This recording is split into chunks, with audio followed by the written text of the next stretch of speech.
Okay, guys, and we're live. So welcome back to the SMB show, the number one place to get your M&A news in the UK and the USA. Now, today, we have a very special guest joining us, someone that has joined us previously on various podcasts and events as well. This person is also an active business buyer, an expert operator, from my opinion. I don't know if you have anything else you want to say, Mike, before we bring him on. But just an all-round good guy. He's all about the details, which I commend him on, massively. And he's built himself a nice little group and is expanding further. And I think that's no credit to him. But I won't say nice stuff to him on the call. So, now. I think the only downside I think is his choice of football team. Other than that, he's a great guy. So let's bring him on. So today, guys, our guest is Graham Eden. Graham, how you doing? Well, hey. Morning. How are we, chaps? Yeah, it's all good, thanks. All good. How are you doing? Yeah, busy, to be honest. Lots going on at the moment across a variety of fronts. And more importantly, start to claw back some time for myself. So whilst, yes, there's all the business stuff happening, I have actually got myself back to the gym, found myself a PT. So it's a two-pronged approach at the moment in terms of business and then personal health and well-being. So I'm pleased about that.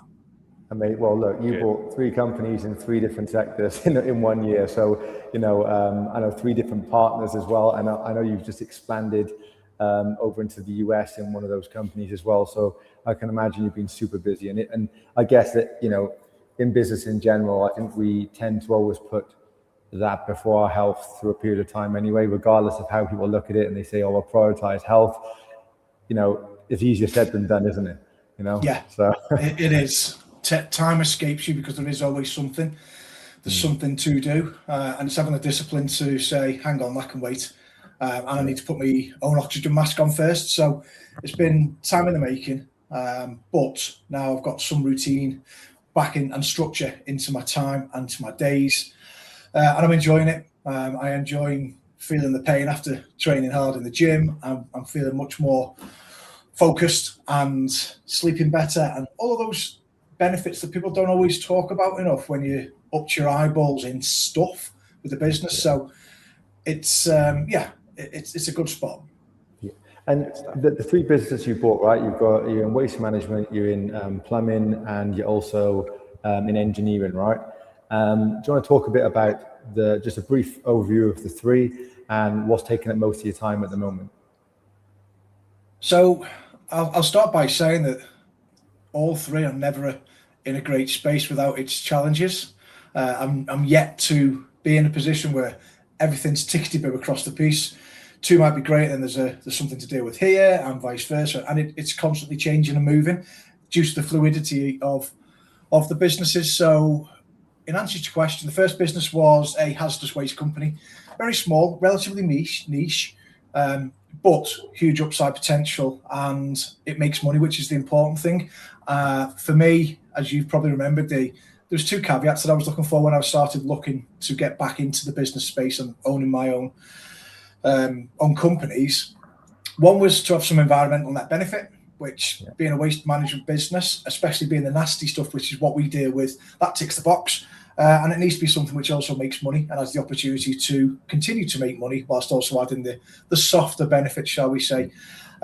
The good news on this, and I don't know whether I've actually shared it with you now, we are actually debt-free. So, oh wow, it's gone quick, right? It's gone very fast, 3 years, and all payments to the vendor and investors and everybody else. There's one small payment left to make, which was something I overlooked in the SPA with the vendor, Phil, is that I would give him a kickback on some of the working capital that was left in the business. So that there's that to go back, but it's not going to break the bank, that's for sure. So good news story on that front. Congratulations. It frees up an amount of cash on an annualized basis, which is not to be sniffed at. So that can be actively reinvested into the business, into growth and to people. Moving swiftly on, the second business is Brewis, as you guys know, an engineering company down in Somerset with a global footprint. They sell into the HDD directional drilling sector. And to be fair, we've unearthed a bit of a rough diamond, if you will. We didn't realise the scope and scale until we actually had hold of the business, and we started to engage with our customer base and clients across the world in terms of how highly the business was thought of. Now, we've been busy, really, really busy. We do operate a distributor model. Yes, we do direct sales. However, our preferred option, depending on the scope and scale of the customer, is one through distribution. If it's a large customer who are into six figures, then they need a bit more love. And if they want to do us direct, then they can. On that note, as you guys know, we did set some very clear objectives as to where we wanted to be. And Pat, my business partner, he had some long-standing aspirations to be US-based. Essentially, he's a British cowboy. It's the only way to describe him. To be fair, I usually use the term redneck, but I don't want to insult anybody. But he's a guy that's been born in the wrong continent. He goes to America every year on holiday with his families. It's a place that he fits right into, and he wanted to be there in 10 to 15 years. And we managed to achieve that within just over 2 years. 1st of April. 4 tickets, one way, him, his wife and daughters, off they went, and they're now based in Conroe, which is north of Houston. So massive milestone, and it puts our boots on the ground in the US, closest to the largest chunk of our business in terms of 50, 55, 60%, depending on what's happening, of our overall business mix. Lifelong aspiration for him. So on a softer note, huge achievements, and massively proud of the work that he's done and got himself there.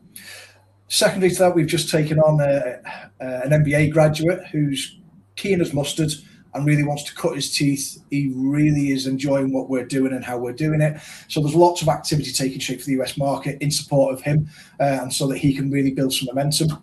The last business is, and by no means least, a heating and plumbing business based in Leeds. It's a company that's been around for 120 years. So there's a fair bit of legacy. It's been well known in the Leeds city centre and surrounding areas for a long time.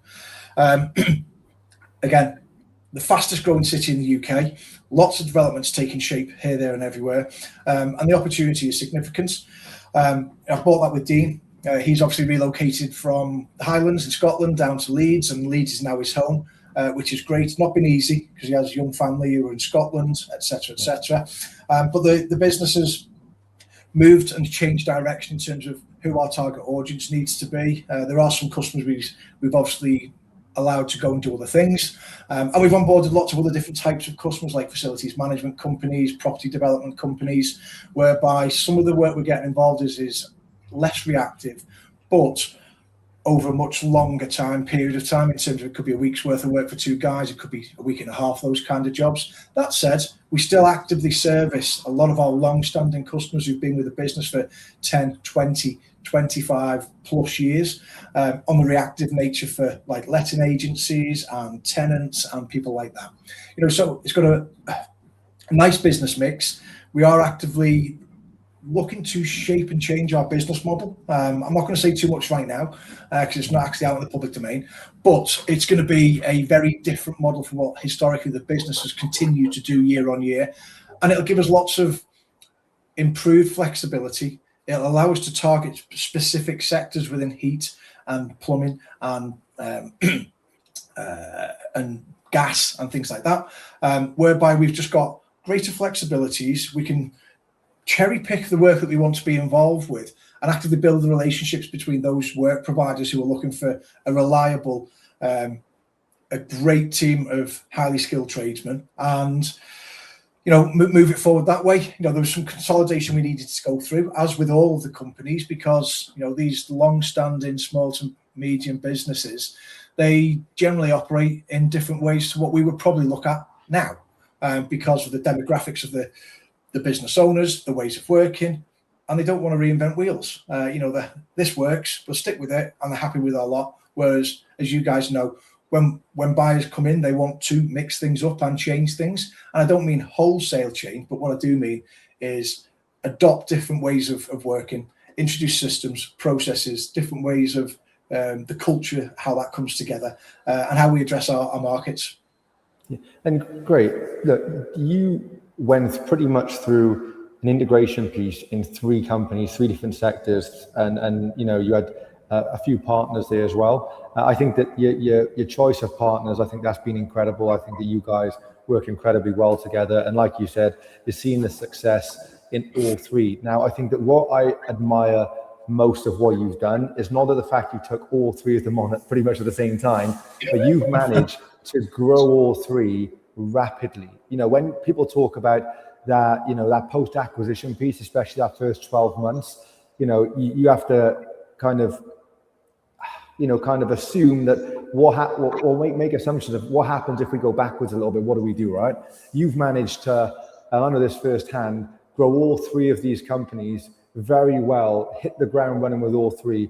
What would you say is your magic sauce and what you've done across those 3 companies? And having the visibility and, you know, being able not to be distracted by one over the other, you've managed to really drive all 3, you and the team. I think choosing the right partners is massive.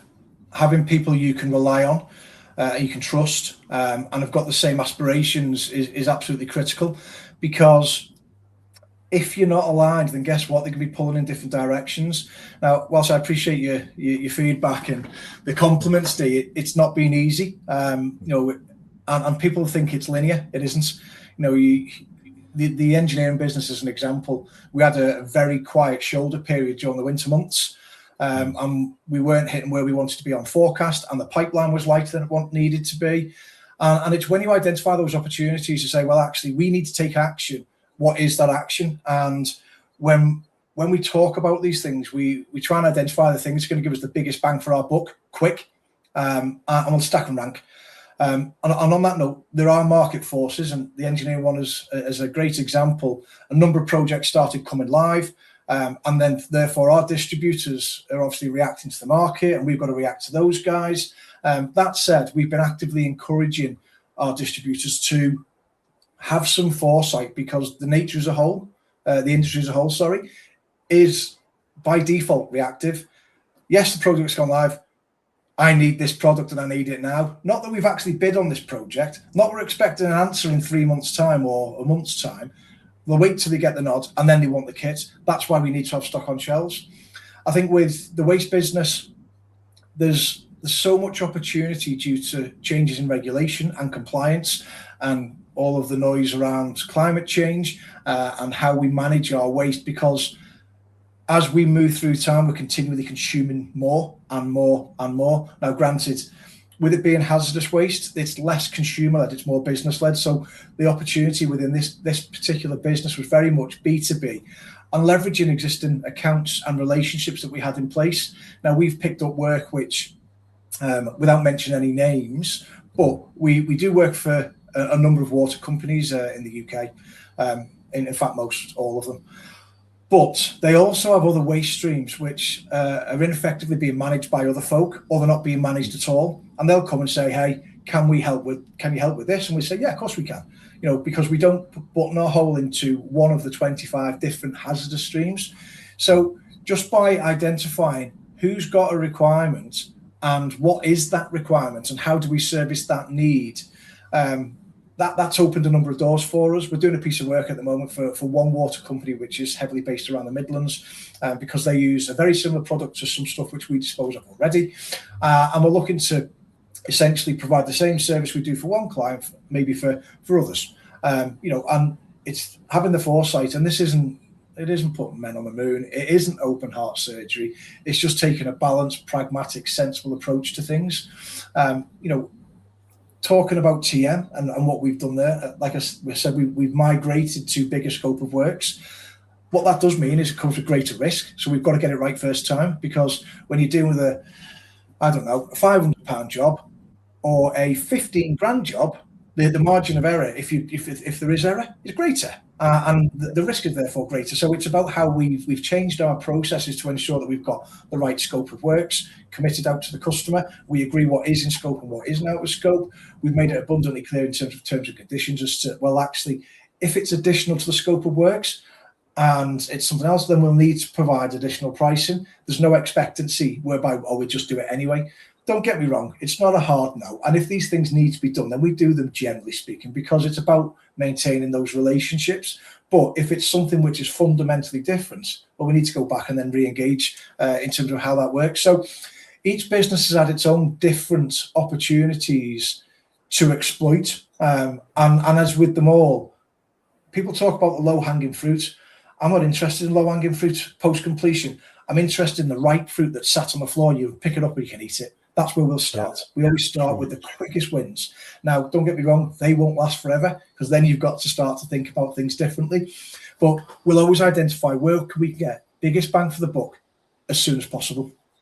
Yeah, I love that. The revenue quality is something I feel people overlook. Like post-acquisition, a lot of people chase, like you said, low-hanging fruit, but that low-hanging fruit could be just chasing revenue, and not all revenue is good revenue, right?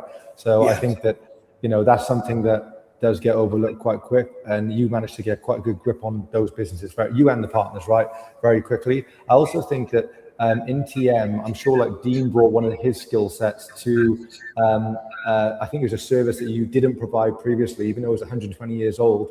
I think wasn't it something that he did previously? He's like, oh, look, we need to start doing this because he has the ability to do it. Yeah. Well, there's two, and let me just move this camera around because I'm acutely aware that the sun beaming in through this window, and I'm probably looking a bit like a silhouette. I'll just twist it slightly this way so people aren't being blinded. There we go. So Dean is an exceptionally skilled tradesman, and like Mike was saying before, I don't like to say too much in front of him in terms from an ego, and I would easily say he's in the top 5% in terms of the UK for what he does, based on his experience, his passion, his attention to detail, and his finish. Now, coming from the Highlands, they don't have gas up there because there's no gas mains. So some of the things that the fuel sources that are used to heat and power homes is air source heat pumps and oil-fueled kerosene boilers. Now, the business has never offered those services out to the public in the Leeds and Greater Leeds area, simply because the skill sets haven't been there and there's been no appetite. But I could probably safely say there's been at least maybe 200 grand's worth of oil-based work that's been completed by the business since we've taken it on. Now, we haven't actively, aggressively done this. However, once you get outside of Leeds, you've got the Yorkshire Dales, you've got various different rural areas, because it's the backbone of the Pennines between Leeds and Manchester, where these places are also not on the mains gas supply. And I'm not going to say it's a dying fuel source. The cost of change for potential customers going from, let's say, oil to air source is significant. Jobs can range from 15 grand up to £30,000, and it's not loose change. So they will persist with what they've got. If it's an oil fuel boiler and it needs some remedial works, then we'll do that. So that's one area of business that he's brought to the table, which the business simply did not have. On the same side, and in the same token, air source heat pumps and underfloor heating and all of those ways of working, whereby much more towards renewable energy sources and fuel sources for heating properties and fueling properties. The business simply didn't do it. And Dean's put over 500 of these damn things up in the Highlands, because when he was on new build sites, that's what they were. That was the new product that was going onto these new build sites. So he's got an enormous amount of depth and knowledge in those two spaces, because by default, it's what was his bread and butter up there. Yeah. Do you know, one of the things that I think you've highlighted and you touched on it is, one, the quality of revenue. I think that's super important. And two is the cost cutting side, right? I think a lot of people look to optimize costs and increase revenue, but without thinking of the consequence or the second order consequence of each of them, right? For instance, it's easy to go in and be like, look, we're going to remove middle management because it's going to increase EBITDA. But of course, if that then puts a large responsibility on the owner and just generates more key man risk, then obviously it's kind of counterintuitive, right? Same if you was to be like, well, we'll cut this salesman, we'll save 70 grand a year, but that salesman generates 600, 700K of high margin revenue, right? Is what the consequence of those that cost cutting actually does to the business. Yeah. I think that a lot of people look at, because they buy usually on EBITDA, they look to try to purely optimize EBITDA rather than focus on optimizing enterprise value. And I think there's a massive difference between both of those, but it seems like you're taking a quite sensible and high level approach to both of those things. What was your thought process at looking at not just revenue quality, but also what costs need to be cut and what's the long-term consequence of cutting those costs? How do you look at that across the three? Because I'd imagine it's very different in all three. Yeah, so it is different across the piece. From the background which I've come from, working an awful lot in business change transformation, that is all about optimization, identifying areas of fat, and then essentially stripping it back, whilst at the same time improving top line revenue, efficiencies in regards to service and the delivery of that service, and then obviously contributing to the bottom line. Now, we won't chase revenue, we will chase profitability. It's a very clear focus across all businesses. Now, if it doesn't hit the margin straps that we're looking to achieve, one, to service any debt that's in that business, two, to operate in terms of a cash flow perspective, and then three, from a profitability perspective, that's not the business for us. And we're quite open and honest and transparent about it. If we can't do it and the price points that the customer's asking for, well, they aren't our customer, unfortunately, unless they want to pay what we're looking for. Good example of this is what we've done with Brewis. Now, it is a premium brand in the HDD market in terms of what we do. We've had that feedback. I say this regular often, but within the first 2 weeks when we went to a trade show in Rhode Island, Providence it was actually, No Dig, USA, more than one customer mentioned if Rolls-Royce made swivels, it would be these. Now, Rolls-Royce have a very clear pricing strategy as to how they deliver that, and that's piggybacked on the back of the brand awareness and known for being prestige, premium, top of the market. Now, we are happy to sit at the top of the market, and I also know, and Pat knows, that we won't be everybody's supplier because of the cost that sits with that. That said, it doesn't mean that just because we're top of the market, our product quality has to be maintained, and our products have to do what it says on the tin. We have to deliver. We have to give confidence in the marketplace for the drilling teams who are using our products, that drill and that pullback and that pipe's going to get in the ground without any quibble from our swivel. So the reason a lot of customers use our products is because it gives them confidence they can sleep well at night. They know full well it's not going to be the weakest link. If anything, our products, especially the swivels, they sit in there and it gives them absolute confidence that the job is going to get done. If something else fails, it won't be that, but they're happy to pay a premium for that product. So that's one less thing to be considered about. Now, we moved prices with Brewis as soon as we arrived. We've moved prices with every business, to be honest, because that's the quickest way to increase revenue and bottom line, right? And I'm well and truly aware that that's not for every customer. And we might have some attrition, but we might also find additional customers out there, because when it comes down to serviceability, customer focus, the ability to do what we say we're going to do when they need us to do it, that's what's important, because they're the added value things which are often intangible. If we say we're going to do it, we do it, and then we deliver on it. Now, in the waste business, again, as an example, there are lots of big name players out there. You probably know of them. I'm not going to mention them here, but some of them have got big red bins, some of them have got this and this, that, and the other. And take it as a given, because they're so big, it means they're good. Well, it doesn't. From a service delivery, from turning up to service that waste and treat it in a timely and effective, compliant manner.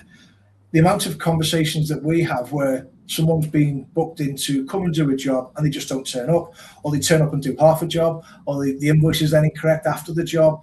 They're the things where we pick up, because we pride ourselves on being, whilst we're not the biggest business in the world, we actually try and get things right most of the time, if not all of the time.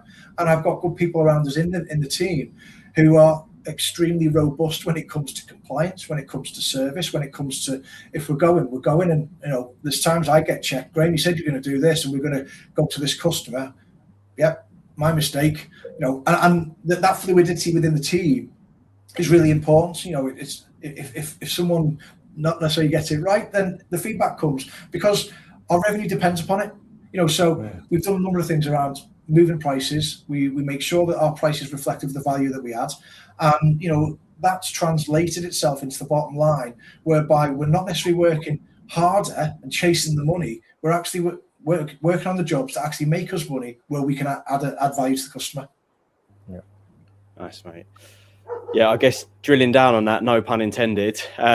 You're very granular in the businesses, aren't you, though, as well? Just you're all about details. it's a credit to you, and I think it's why you've done so well as well.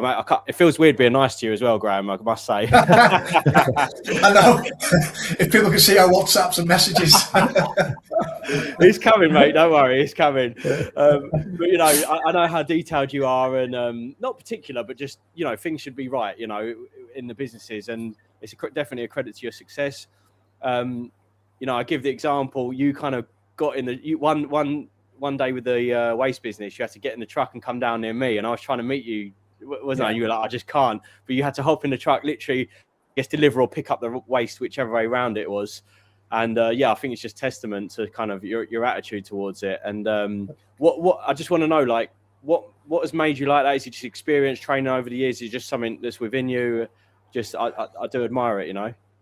Oh, thank you. I do appreciate that. This is the first and probably the last compliment I've got from you, Mike. So, in answer to that, the businesses and industries I've worked in prior to doing my own things have been heavily service focused, because they're the service-led organisations, and they're also very often commoditized purchases. So by that, what I mean is, if someone was going to get this product or this service, the only real differentiator is the people and the service which is delivered, because you can go by the same, I'll give an example, car rental. You know, that's what I was involved with for a long time. You can go and rent a C-Class Merc from Enterprise, Europcar, Hertz, Sixt, Avis, whoever, right? The only thing that changes, the car is the same. It's the same bit of metal. The rates are probably similar, give or take a bit. Some will sit at the top, some will sit at the bottom of the market for that particular vehicle. But the key differentiator is around service and the people and the interaction and how you make customers feel, which is very intangible, and it sounds a little woolly, but it makes a fundamental difference.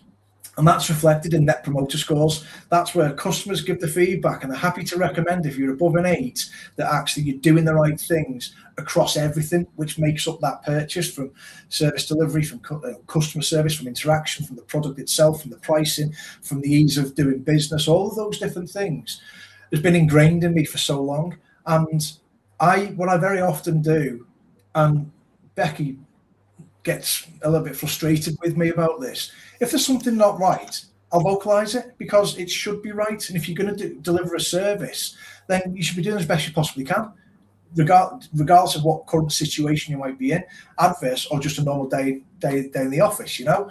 So if we're going to do something, we like to set out and maintain standards. And like you said, you know, getting down to the basket garden of England to Kent and doing a bit, I don't necessarily want to be doing that. It doesn't mean that I'm not happy to do it. And I don't mind jumping in every now and again and doing a bit, because I get to speak to customers firsthand on site.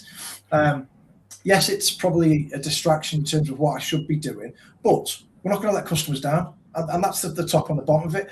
This is echoed in Pat's sentiments. It's echoed in Dean's sentiments. So between the three of us and then the wider teams, if we say we're going to do something, we will move heaven and earth to deliver, unless we physically cannot do it for whatever reason, you know. So it's just innate in what we do. Yeah, nice one, mate. That's good. It's refreshing to hear, because I think a little bit of that's missing in the UK as of recent years, I think. Yeah, and that's definitely what sets you apart, especially in like construction, I think, as well, right? Yeah, it is. It's thinking about the customer, how would the customer feel, you know, walk in their shoes for a minute. And I don't want to start using platitudes and cliches, but if I was a customer, what would I be thinking now?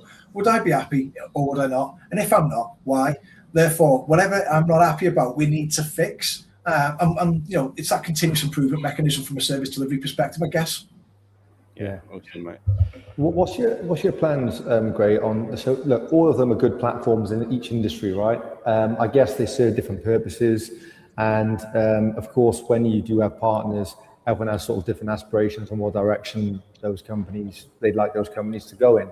I know you're already working on other acquisitions in the US now with Brewis, and Brewis is growing rapidly. And as you said, you know, unfortunately, me and Mike. Wasn't so long ago, he was in Texas, and we tried to meet up with Pat, but he was super busy, right? And he said he was going to shoot some guns and have some barbecue, but we missed out this time, unfortunately. But look, I know you're already making massive moves with Brewis, acquisition, growth, organic growth in general. But what's the plan for all three? Are you going to try to go on a buy and build with all three, or do you have different plans for each of those? I think, given the specific nature of the sectors which they sit in, rolling them all up into one, I don't know whether there'd be any appetite for someone to say, right, we'll buy this group of businesses across these sectors, because they are quite niche. Hazardous waste does not correlate with heating and plumbing. And heating and plumbing, well, indirectly does correlate to directional drilling, but much further down the food chain, if you like. Yeah. So I think each business has got its own individual merits, and each have got their own different directions and trajectories of travel. Now, like with Brewis, we are looking to increase capacity so that we can continue to grow organically. We've almost reached, I don't want to say a concrete ceiling, but the team this last 8 months, I've literally bust every single gut and pull the tripe out to deliver this last year's performance, which ended in July. Now, the machines can only turn as fast as the machines turn. Can we pump in additional resource so we operate different shift patterns? That makes sense, but where we're located geographically doesn't. So we need to look at subcontract turners and working partners, and also additional machining capacity in workshops which we can control. Now, longer term, I'd like us to be able to have control of something in the UK, in addition to what we've currently got, to service UK, Europe, and potentially the Middle East, because the Middle East is a high target area that we want to have a greater visibility footprint. In the US, we want to remove import-export. We want to be able to manufacture closer to our customers and the ability to say yes more often because we're there. So essentially two businesses whereby it increases capacity. What that then means is that actually we've got more capacity than we've got pipeline. So that's why we're actually building out the sales team now. We've just took on Heston over in the US, full-time sales and business development kind of role. We've got 2 people who are about to be deployed come September, mid-September, for UK and Europe in terms of growth there. And then another guy can be looking at the MENA region in its entirety. So it's got to be lockstep, So whilst we're looking at acquisitions, we're still looking and both like feeding on top from organic growth too. But we get to a point where your operational capacity needs to match the pipeline and vice versa, because otherwise you've got the pipeline being filled by those having conversations at the front end with customers, and then the operations are stacked, right? And then conversely, if we've got too much capacity, well, guess who's going to be getting the pressure? It's the sales team and the sales function, and the business development function. They've got to be having more conversations and locking in and closing more business. So we can't do one without the other, and it's trying to inch by inch it at the same time, which isn't necessarily easy, but there are ways and means we can do that. So there is acquisition on the cards now. We are in some dialogue at this moment in time with a diversification opportunity, which we could also support with some synergies in regards to the creation of their products, which takes us into very different sectors. The beauty of this, though, is for what we're doing in terms of building out our sales presence in Brewis, well, guess what? They are going to be the sales team for each and every business regardless. So the cross-selling opportunity, you take this hat off and you put this hat on. We're talking about this today to this particular customer. Hang on, no, someone else has come back on in relation to HDD. Now, some people might think, well, that's a bit wild. Well, actually, why is it? When you have monster businesses where you've got various different regional divisions across the globe, they have sales teams in each division, but very often, though, there's blockages between the communication between actually we should be cross-selling this into the other division and so on and so forth. I don't see this being any different when it's in a similar industry where manufacturing, producing products for sale into the open market in specific areas. So it's going to give us greater diversification if we can proceed down this track. We'll increase our capacity whilst growing the front end sales. So that's sort of where we're at with Brewis as an example. Yeah, no, I love it. And I think that you touched on some really good points here, especially on the organic side. I think that when you understand the acquisition piece, I think people focus more on acquisition growth and kind of forget about organic growth, and they want the acquisition growth to top up the where the organic growth should have been. And I think that especially in the world that we live in now, you need strong organic growth as well as acquisition growth. You can't just rely on the one. And if you're not continuously driving a business in the world that we live in now, and it starts going backwards, it can go backwards very, very quickly. It can be under unnecessary pressure quite quickly. You should not focus on the operating model itself. I think that this is where the sort of value creation play now is consolidation and operational excellence. And they're two of the things that, you know, get touched on as buzzwords, but they really do need to be executed, and someone needs to drive home both of those. And you guys are doing that incredibly well. Just quickly on the plumbing and heating side, of course, that's a very buoyant sector at the moment. We're seeing it a lot on the US side, and we're already seeing it kind of in the UK too. Over the next decade, I think anything in the trades construction space is probably going to be massively consolidated, first and foremost at the highest level, then middle market, and then maybe 7 to 10 years, we're going to see loads of middle market companies also getting snapped up. Are you guys also looking at acquisition on that side, or are you still going to be driving the organic growth first? Yes is the answer to that. We are in the process of, like I said before, shifting our business model to embed greater flexibility and serviceability to the customers. At the moment in time, Dean is in a great space, and the business, in terms of filling pipeline and winning work. In fact, there's not a lot that Dean doesn't put out there that he doesn't win.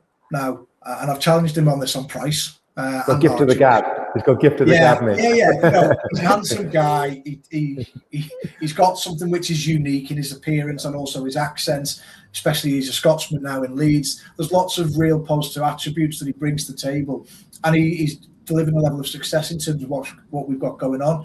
Only this week he said to me, Graham, look, where are we up to with subcontractors? I need more men. Right? So there's still some work to be done in terms of consolidation here, because the business was very much a legacy business, and it took us longer than anticipated to move through some of the changes we needed to migrate. I see the opportunities you touched on. HVAC in this sector at the moment, they're paying silly multiples for HVAC. We've just had a very, very hot summer. It's not over yet.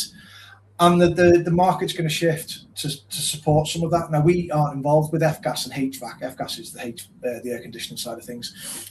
Do we want to be? Yes. Do we need to actually go and buy a HVAC business to do that? No. Now, what we can actually look at is have a subcontract team where actually they've got the skill sets from that sector, all of the qualifications. And when we get that business, well, guess who picks up that work? That subcontract team who specialise in that particular area. We can do the same with air source. We can do the same with oil. We have a core nucleus, and then we have enough resource around us that we can tap into when we need. So, yes, we can look at other acquisitions. The question is, do we need to acquire to continue to grow? Do we continue to grow in the same way that we are and actually restructure how we operate as a business? Or do we do both? And it's having the capacity to do both. See, the example at this moment in time, Pat is stacked in the US at the moment. He's also got Heston being onboarded and getting up to speed with the swing of things in terms of our industry. The operations in the UK is busy. We've got our commercial manager who's the conduit between the front end and then the manufacturing in Pat. Who's going to be talking to potential acquisitions, to do that kind of work? The only real person who can do that, well, it's me, because I'm not in the business every single day. Whereas with Dean, he's very much heavily involved day to day. Pat, not to the same extent as Dean, but he is involved heavily on a daily basis over in the US, because now that he's there, well, guess what? Everyone wants a slice of him. It was different when we were UK based, or he was UK based, whereas now his time's being pulled up with important conversations. And as an example, it's fickle how some people can be. Yeah, we'll knock that door for 2 years. No. Next minute, they're knocking our door. Oh, you're in Texas now, Pat. You need to come for dinner. Hey? Yeah. Where's the logic, right? And it's not like he's not been in the States. He must have been to the States 18 times in the last 2 years, if not 20 times.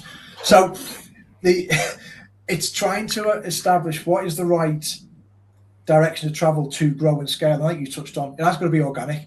There does need to be operational excellence or performance excellence. That's a background I actually lived in once upon a time, OPEX and PEX, performance excellence. It's combining the two at the right times as well. So timing is important, because I'm not going to go back to a world where I closed 3 deals in 11 months and then I had a very, very busy life, because I won't recommend that to anybody unless you're sadistic. If you were all the same sector, yes. when they're Yeah. not. That's just a multiplier of headaches. So Definitely. yeah, timing is important, and that consolidation where actually, without rushing things, and could we go to market to look for acquisitions sooner? Yeah, of course we could. Would we add a world of hurt and pain? Probably. When actually we wanted to take things in a much more pragmatic and balanced approach, whilst it might not fit into some of the shorter term timelines. And if that means we've got to extend out what the runway looks like for where we potentially consider looking at marketing the business and stepping away and de-risking, but then so be it. But now, certainly for Brewis, feels like we're in the right spot. What we're doing with TM feels like we're in the right spot in terms of how we want to shift the model.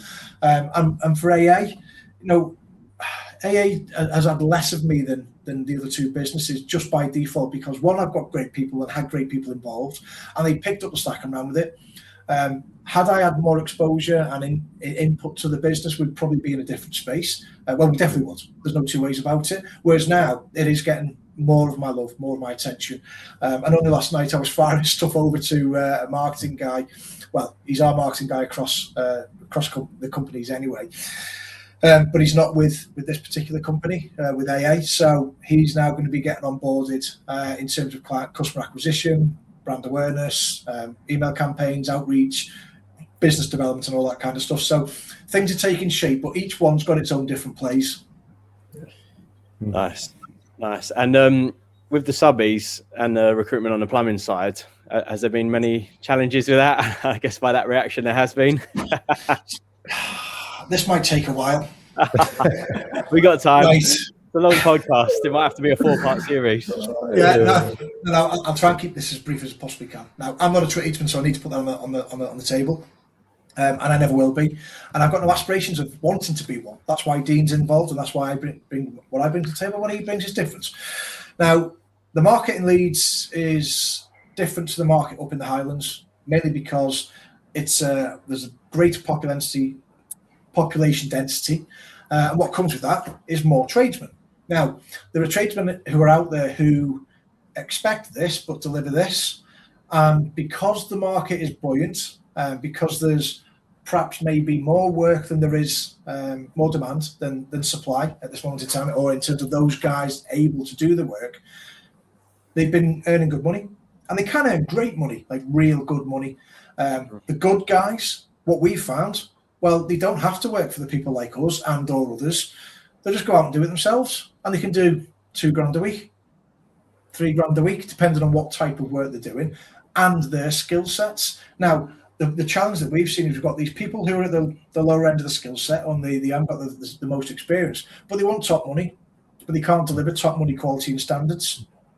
There's a disillusion in the mixer there. The money's inflated because there's not enough people to do all of the work. And I'm not saying all of the time, right? But there's a lot of work to be done.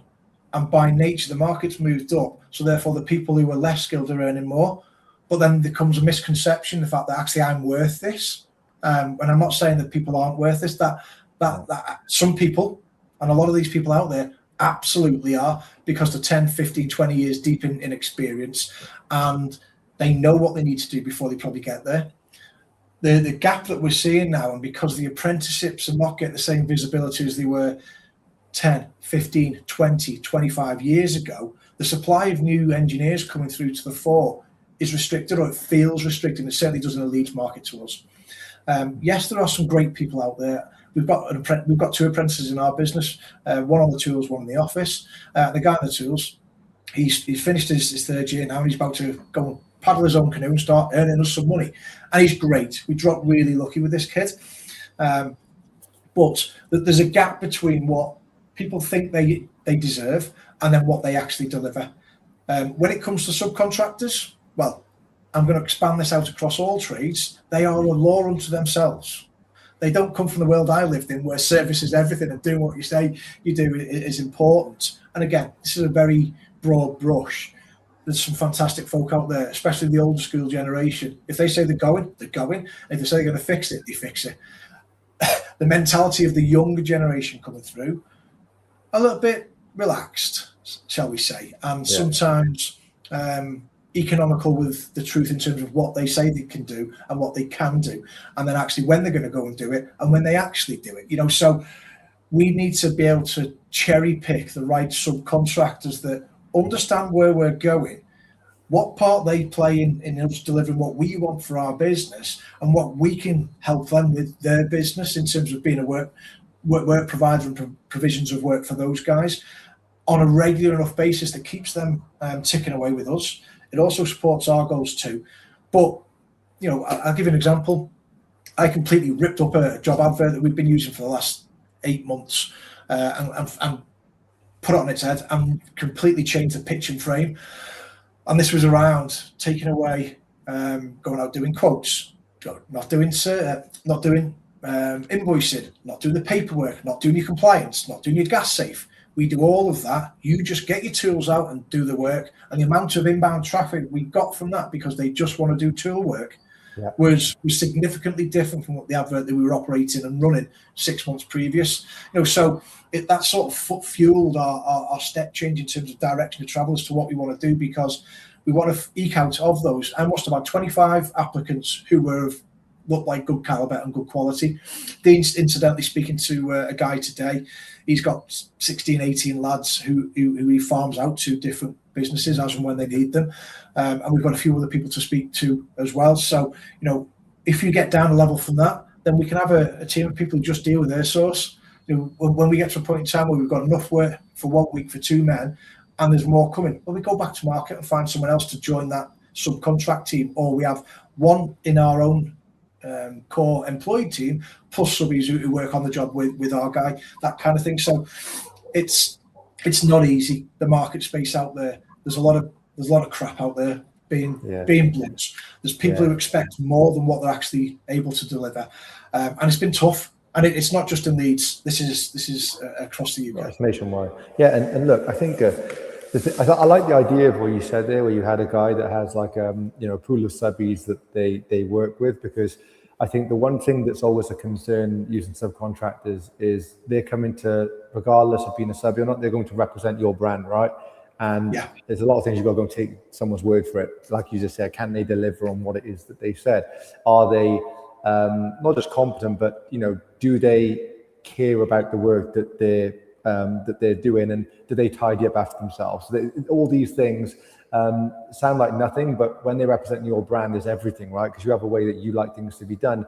And when you're working with someone that has a group of subcontractors they use on a regular basis, they are also kind of responsible for the management of those subcontractors. So even if sometimes that may cost a little bit more, realistically, it can actually probably save you in the long run, because you've heard the stories probably more than me, where subcontractor goes into a house, installs a boiler, marks the wall, knocks something else off the wall, leaves, doesn't tidy up, and then you get a bill. So you have to be very careful, I think, especially from a brand reputation perspective, to make sure that those subcontractors are being overseen and managed as well. You can't just leave people to their own devices, because they'll just bounce around different companies, take jobs where they can, right? Yeah, exactly. We had a situation recently. We had a subby doing work for us.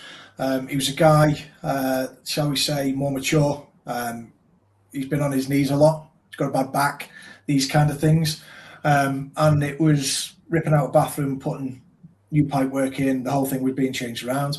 And the standard of work just wasn't up to par. Now, we'd had our concerns previously about this particular chap.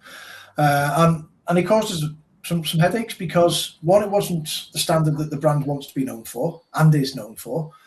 Two, I can't come in today because I've got a bad back. Three, the amount of work that was done was not enough for the time allocated. So we know that we can do this work in X, and he'd done a fraction of it in a handful of days or whatever. And then a lot of that work needs to be reworked, where Dean had to intervene and say, right, you're off this job. He had to go and do it himself. And that is risk, real risk, which can be damaging if the customer and their expectations aren't managed. And it leaves us in a position where we're exposed, a little bit of egg on our face, and we've got to bend over backwards to make things right. So these things do happen. It is happening out there. Needless to say, this particular chap isn't going to be doing anything else with us going forward. But we're in a position where we needed someone to go and do this work, and he'd done stuff for us before. Okay, you know, he wasn't setting the world on fire. Right, we'll put him on it. And you know, that then comes with a bit of regret on the backside of it. Yeah, it can be frustrating with subcontractors, but also look, you can, you know, it's a very, I said, there's a really good option that you have there to scale, especially in the UK right now, where, you know, employment costs are only going in one direction, so you do have to be quite careful. And you know, you're gonna think twice, right? So there's a lot of other considerations, which we won't talk about politics today, but I think we feel the same on a lot of those things. But no, look, great. You know, me and Mike love what you're doing, as you know. And you know, fortunately, it was nice to spend a bit of time with you and your family in Dubai a few months ago, and looking forward to catching up in person again soon. So yeah, really appreciate you joining us. Before we wrap today's show up, we have started to introduce a little game, as you probably seen. So today, Mike's hosting the game, so I'm not looking forward to who and what he's going to do. I have no idea, but Mike, we'll hand it over to you, and let's get into it. It's the $20 game, so let's be sensible with this, Mike. Let's be sensible. Yeah. I had to take a few out just because, you know, don't want to get banned off YouTube or anything. Okay. No, all good. So, Graham, do you know the kind of basic premise? You got a $20 budget. There's each of you will get 5 picks effectively, but you can bid against each other. So let's, you know, to give an example, favorite fast food restaurant, McDonald's. You might bid $1. D might bid $2. He then wins it. But if you want it really badly, you'll bid $3 and win that thing, right? But you got $20 in total, so you kind of got a budget. But then, obviously, you want some good people. There'll be a few curveballs in there as well. Yeah, but also the bid rotates, right? So if like Graham bids first, the second time is my turn to bid, and you have to bid. So if it lands on you, even if you bid $1, you have to bid, even if it's someone you just don't want. So all right, so you can't not bid. No, if it's on you, if it's on your bid, you have to bid. Like if it's on your bid and you're like, I bid $1 and then I don't want to bid, I can say you can keep it and vice versa, but you have to bid. Strategic. Yeah. If it's on you, you have to bid, unfortunately, as Mike found out last week.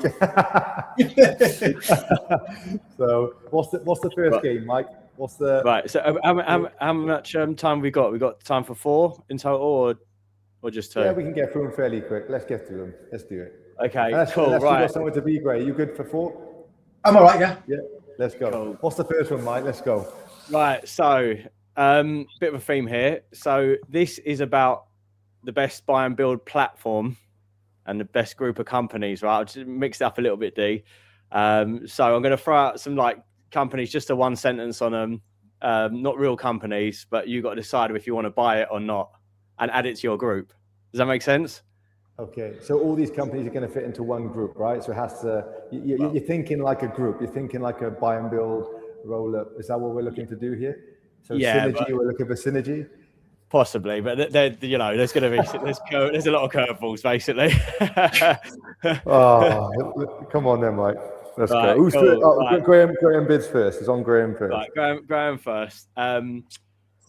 Right, so the first one is you know, following suit, keep it easy. Plumbing and heating company, £1.2 million EBITDA, owner retiring.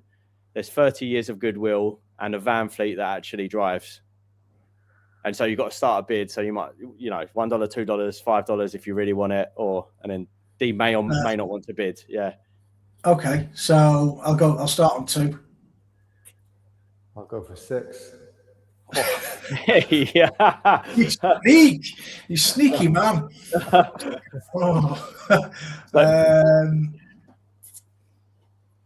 Go on, 8. 9. Yeah, I'm out. No, you're out. Yeah. For 9. So that's the almost blown half his budget on one company. So you know. Yeah. Strategically blocking me from company, right? Yeah. Okay. Right. So the next one is now D's turn to go first. Is a fire and security company. They've got recurring maintenance contracts. So it's just the gift that keeps invoicing. That's all you're getting for time. We don't know how many size. How many it is, no? No. I'll make it up. £2 million turnover. Okay, $1. I'll go 2. I'll go 3. 4. I'll go 5.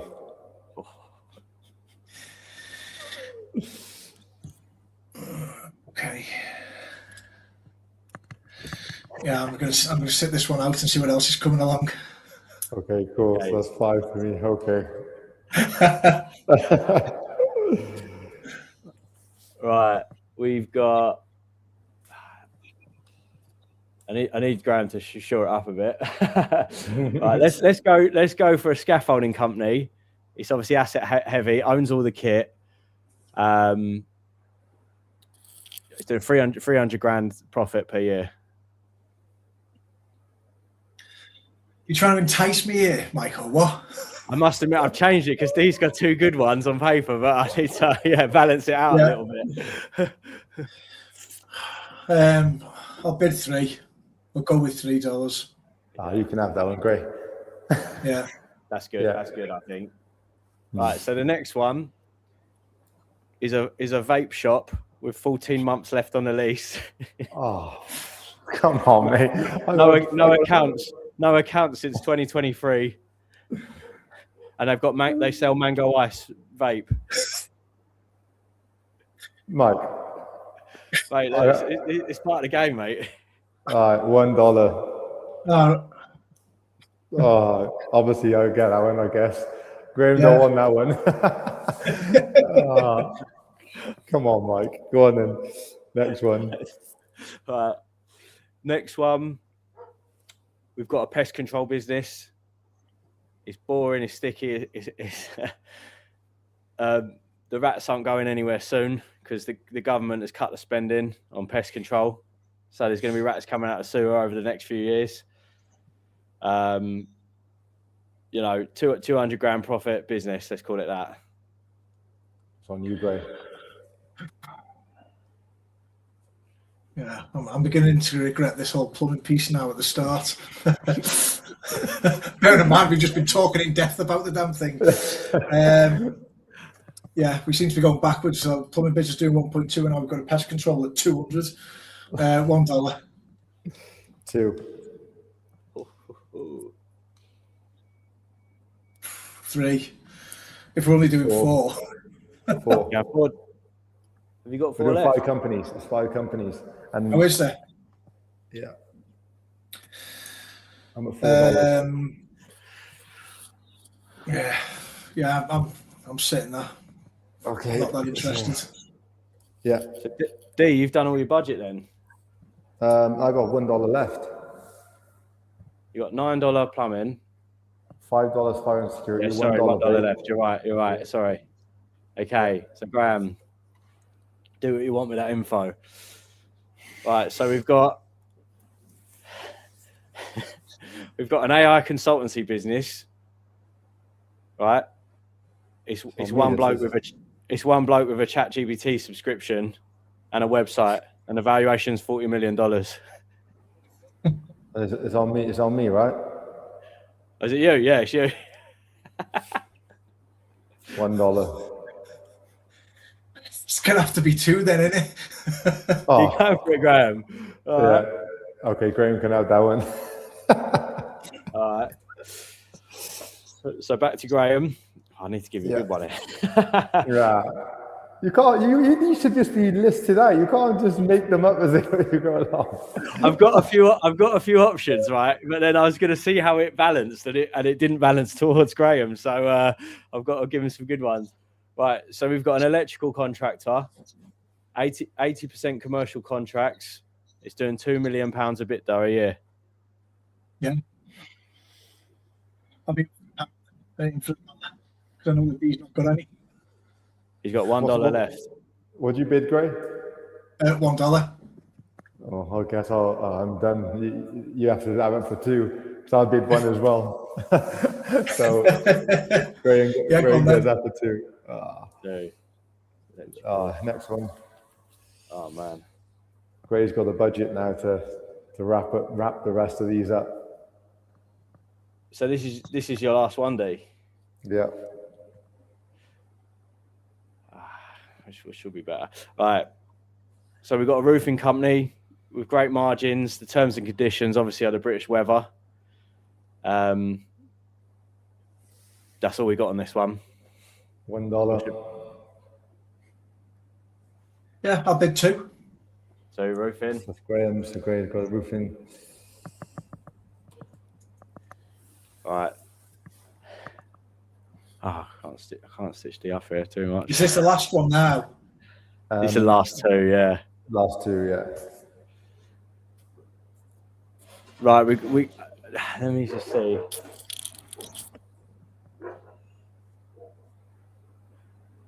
All right, we got a funeral home. It's recession proof, and we're doing 400,000 a year bidder. That's on Gray, is it? In Graham. Well, in for a penny, in for a pound. It doesn't tie with what I'm currently doing, but doing 400k, innit? Yeah, can't be sniffed that, can it? And there's going to be a constant stream of stiffs to process, aren't there? Oh, yeah. Anyone falls off the roof, you can send them straight to the funeral home. Yeah, or they electrocute themselves. So, what are you bidding, Gray? Yeah, go on. I'll bid 2. So Okay. He's got it. And then the last one, we've got an American candy shop in Oxford Street. Oh, you can stitch me up. Well, it looks like all my revenue is going to come from, all my enterprise value is going to come from my plumbing company, the fire and security and pest control. The other two are going into liquidation as soon as I get them. Yeah, well, depends on this candy store on Oxford Street. It's whether they own the property or not. So we don't know. Well, we don't know, right? We don't know. There'll be a lot of money flowing through that business, that's for sure. You know. Well, exactly. Yeah, being laundered. Yeah. All right. We'll the comments can decide who wins.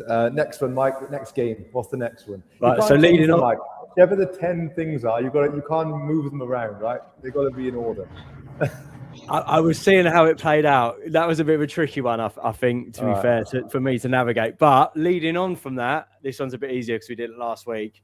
You're going to need a board of directors to run those group of companies. Okay. All right. Well, and I'm not going to do the same. I'm not just a disclaimer. I'm not going to do the same ones as last week because there were some big hitters on there and you get a bit repetitive. So yeah. Is it the same premise? We've got a bid on them, yeah? Yeah. So this will be your board of directors you'd like. Who's first, Graham again or D this time? You'll go D because he got stitched up a bit last time, I think. Come on then. Right. So to start off with, oh man, we've got Deborah Meaden. We'll go a bit British themed here. $1. I'll bid 2 on our Debs there. She's really nice, by the way. I met her in person. She's lovely. Have you? Yeah, really, really nice. Kept your hands to yourself. Yeah. All right, Graham can have Deb. Graham can have Deb. $2. $2. All right, next one. On Gray. The king of distressed deals, Mike Ashley. Did we have him last week? No, we didn't. Mike Ashley. Yeah, I'll open the bidding at 5. Hey, nice. I think I'm going to need him for the candy shop and the vape shop, so I'll go 6. I like it. I like it. Yeah, go on. I'll go 7. Oh, you got him for 7. Oh, it's a good board to start with. Mike, great. Right, come on in, Mike. The next one, sort of keeping in the Dragons theme here, Duncan Bannatyne. I'll go $3. It's your go, this one, D, isn't it? Yeah. Yeah, so I said $3. So yeah. What are you saying, Gray? I'm saying you can have him. Okay. $3. Duncan for 3. Okay, the next one. Grant Cardone. Do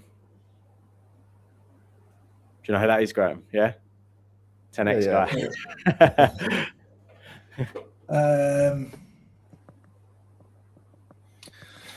Go on, I'll bid 3. You can have him for 3. I knew you were going to do that. I can't imagine him climbing up, putting the scaffolding poles up. So we'll leave it. Yeah. Yeah. I'll get on with him, to be honest. Well, yeah. But then again, he's growing an empire, so it's not a bad one to have on your board with Mike Ashley and Debbie. It's a funny one, that. Right. This next one, D. Chris Williamson.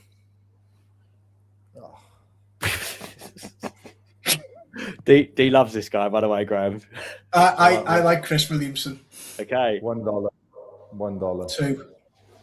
Oh, you can have him for 2. Yeah. It's how so? Is one of his things he always says. How so? How so? Yeah. There you go. So he's a Texan now too, right? So. Well, yeah, he's in Austin, isn't he? Yeah.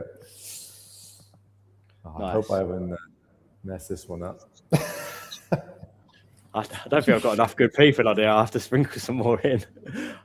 Some board I'm looking at here. Ashley, Cardone, and now the man himself with the drinks. Oh, right. Go on, Mike. Graham, you've spent $14, so you've got $6 left. D, you've spent $3, so you've got $17 left. Next one for Graham, Charlie Munger. We're going to resurrect him or something. I said that last week. Yeah. Jesus. Yeah, I've got 4 left, haven't I? I got 6 left, I think. 6 left. 6. Yeah, I'll go 1. I'll just go 6. I'll get him. Yeah, I can't take any chances. I need him on the board. I might. We can engage the funeral carer to the exhumation. Yeah. Right, who's next? D, right? Yeah. Okay. Alan Sugar. I'll go $2. I'm going to sit that one out. Okay. Alan Sugar for $2. That's a good one. Bargain.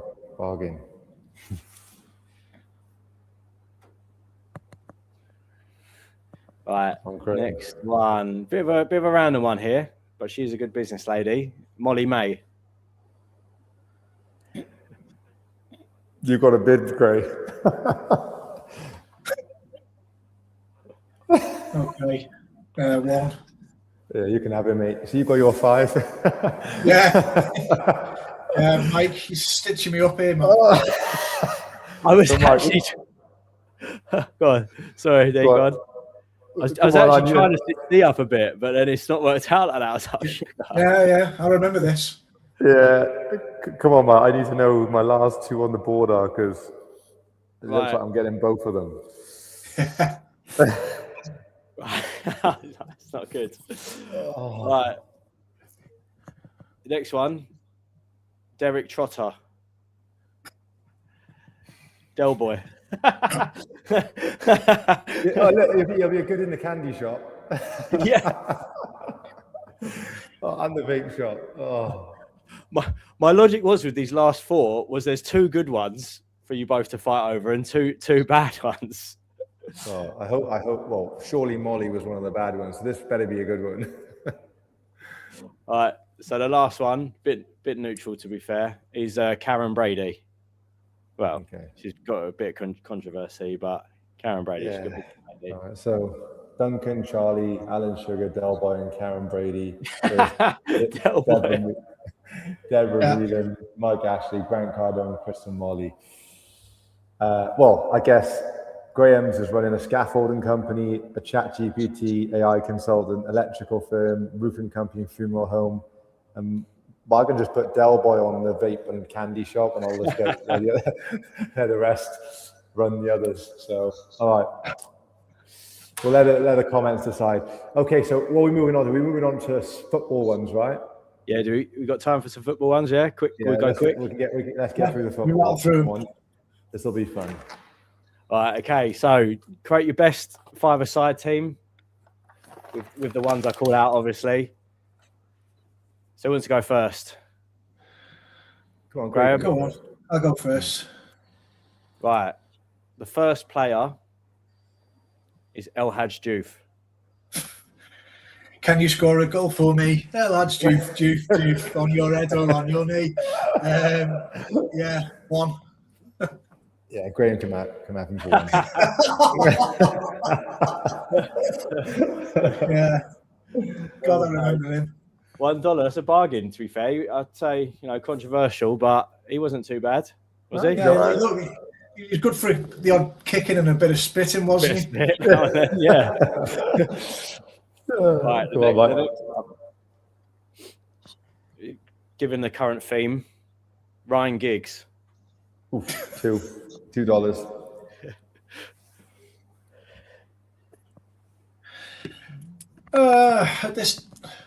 Are we talking about him in his prime or now? Yeah, it's got to be all prime for him. Career, yeah, general. I used to like Giggs, to be honest, even though he played for United. Yeah, I'll bid 3 on Giggs. Oof, I'll go 4. Hey, you got 4? I'll go 4. Are you a true Liverpool fan, or are you know? Yeah. Yeah, I'm done there. Okay, so what? 4, yeah. 4. Who started you on, Mike? I'll tell the other 4 not to bring their partners to the game. Yes. Right, the next one, legends, Phil Babb. You got to think about balance in the team as well. You got the striker. I can see what you're doing here, and he's great at defending posts, isn't he? Remember that? I remember seeing that. I was obviously pretty young. I was like, "Oh, yeah, that with me for a while." That. Yeah, I'll bid 2. 2, nice, solid. You can have him for 2, mate.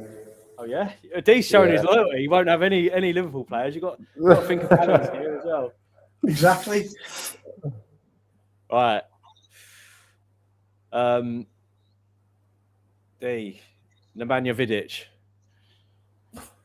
$3. See what you're doing here, Mike. It's just random, mate. Yeah, of course it is. I'm Vidic for 3. So $3. So D effectively overpaid because there was no one in the market for him. Listen, I'm happy to overpay for $3 for Vidic. Not bad, to be fair. Okay. Graham. Paul Konchesky.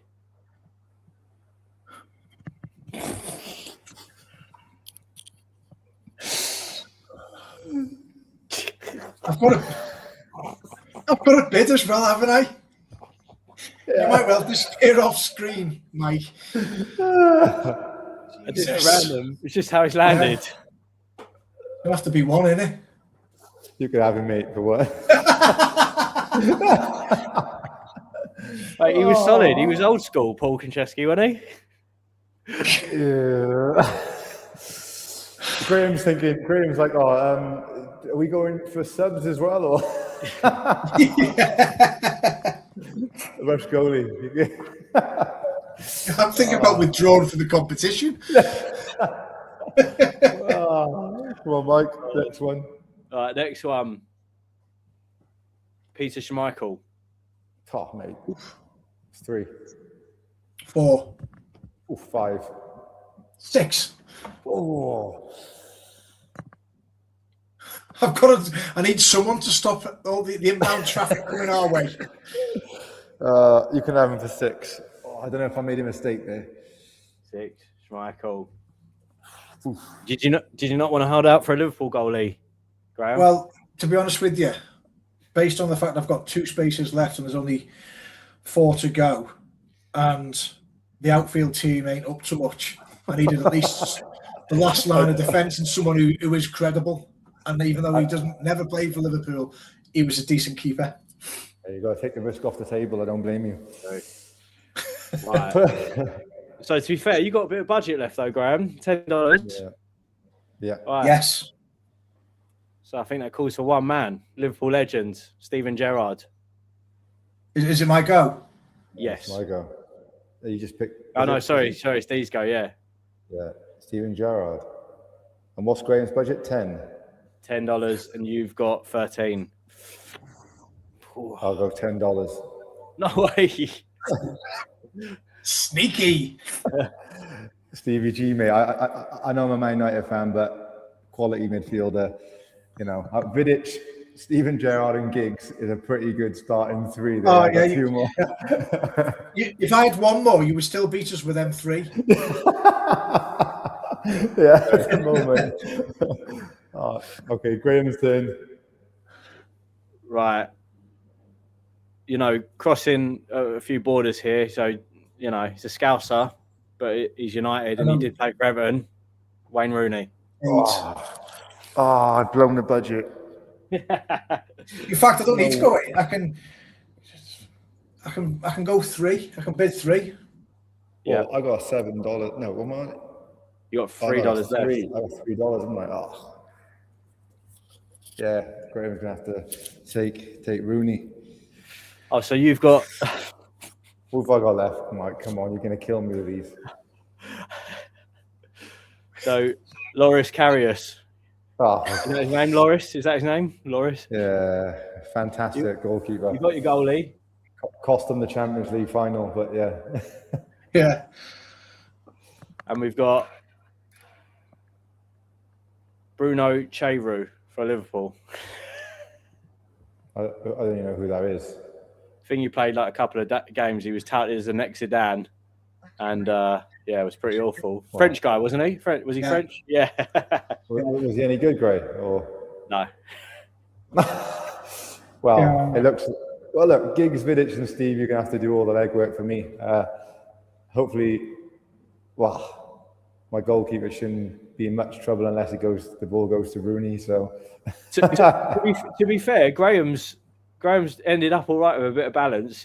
Consider how it was going. Schmeichel, goal, Bab and Konchesky at the back, Rooney, El Hadj Diouf. Yeah. Yeah, Not too I'm just bad going to put Vidic is going to have to man mark Rooney. Yeah.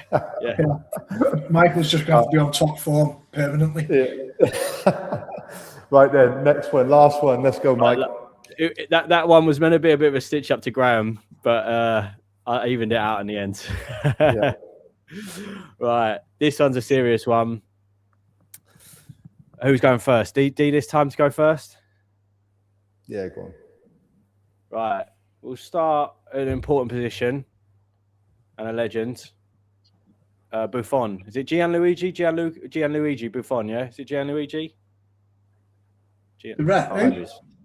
Buffon. Oh, the keeper.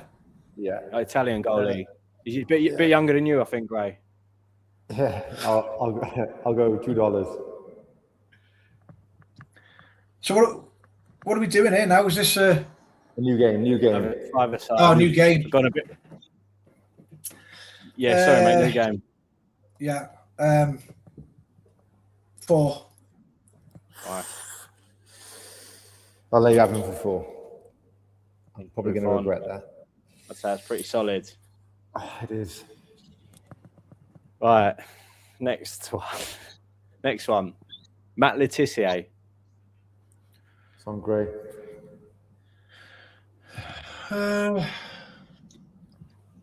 Yeah. I have to bid, so I'll start at 1. You can have him for 1, mate. He's a gem, I'd say. Oh, yeah, he's quality. Yeah, he can score. Underrated. So that's a bargain. Then the next one. On D. Diego Maradona. Oh, $3. What did you say, D? 3. I was right. Yeah, 3.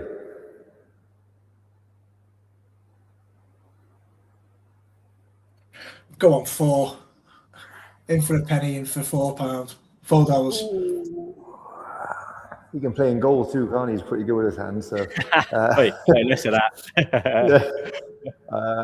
you can have him for 4. I'm going to take my chances. Good. Nice. Right, okay. Who is it? Is it Graham now to start with? Yeah. Next one. Jimmy Floyd Hasselbank. The Hammer. Yeah.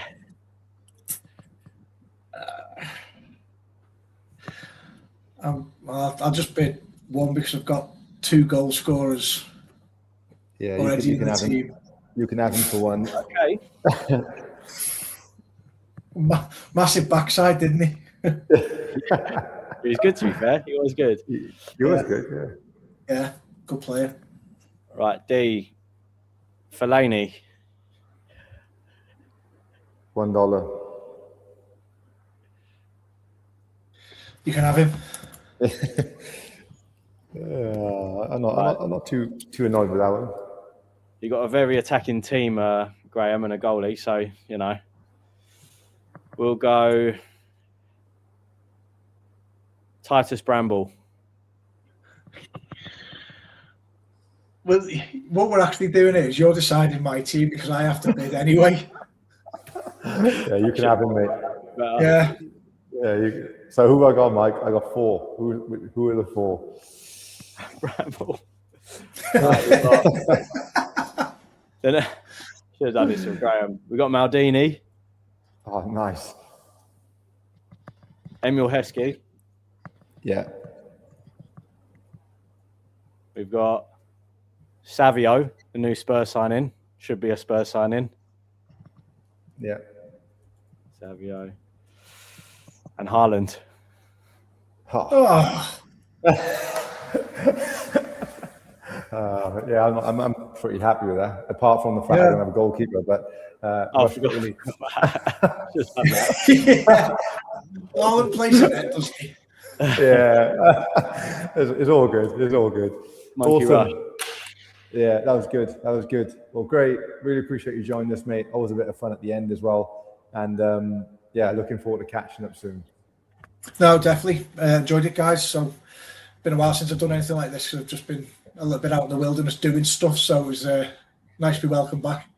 Nice one, Graham. Thanks as Good always, to meet mate. you, mate. Cheers, guys. Cheers, guys. Thanks a lot, mate. Next time.